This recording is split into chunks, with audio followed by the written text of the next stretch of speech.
نبی علیہ السلام نے بعض حدیث میں حوض کوثر کا ذکر کیا ہے، اور خاص طور پہ جو آپ کی عمر کا آخری حصہ تھا اور چند دن آپ کے انتقال کو باقی رہ گئے تھے، تو آپ نے شہدائے احد کی زیارت کی، ان کی قبروں پر گئے، ان کے لیے دعا کی، اور پھر آپ واپس مدینہ مسجد میں لوٹے اور ممبر پر آپ نے خطبہ ارشاد فرمایا۔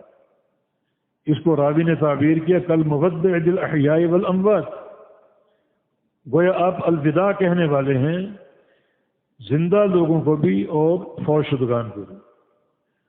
فوت شدگان کو الوداع کہنے کے لیے آپ نے شہدائے احد کے قبرستان کی زیارت کی اور وہاں جا کر دعا کی، اور زندہ کو الوداع آپ نے فرمایا مسجد نبی میں لوٹ کر ممبر پہ خطبہ ارشاد فرما کر۔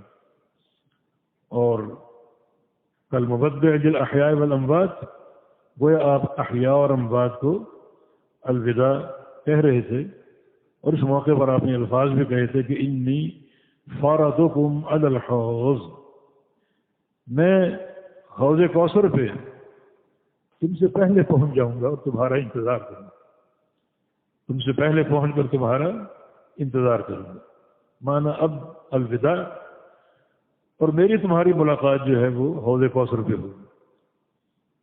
اس موقع پر آپ نے یہ بھی فرمایا تھا کہ اشتقنا لاخواننا، کہ ہمیں اپنے بھائیوں سے ملنے کا شوق ہو گیا، اپنے بھائیوں سے ملنے کا شوق ہو گیا۔ صحابہ نے عرض کیا السنا اخوانک، ہم بھی تو آپ کے بھائی ہیں اور ہم آپ سے مل رہے ہیں۔ فرمایا کہ انتم اصحابی، تم میرے اصحاب ہو، دوست ہو، ساتھی ہو۔ اور بھائی کون ہے؟ بھائی وہ جو اب تک پیدا نہیں ہو، اب تک آئے نہیں، آئیں گے اور مجھ پر بن دیکھے ایمان لائیں گے، وہ میرے بھائی۔ اللہ رب العزت ہمیں بھی ان اخوان میں شامل فرمائے، وہ بعد میں آئیں گے اور مجھ پر ایمان لائیں گے بن دیکھے۔ تو یہ اس حدیث میں آپ نے حوض کوثر کا ذکر کیا کہ انی فرضکم علی الحوض، کہ میں حوض کوثر پر تمہارا پہلے پہنچ کر انتظار کروں گا، پہلے میں پہنچوں گا اور پھر تمہارا انتظار کروں گا۔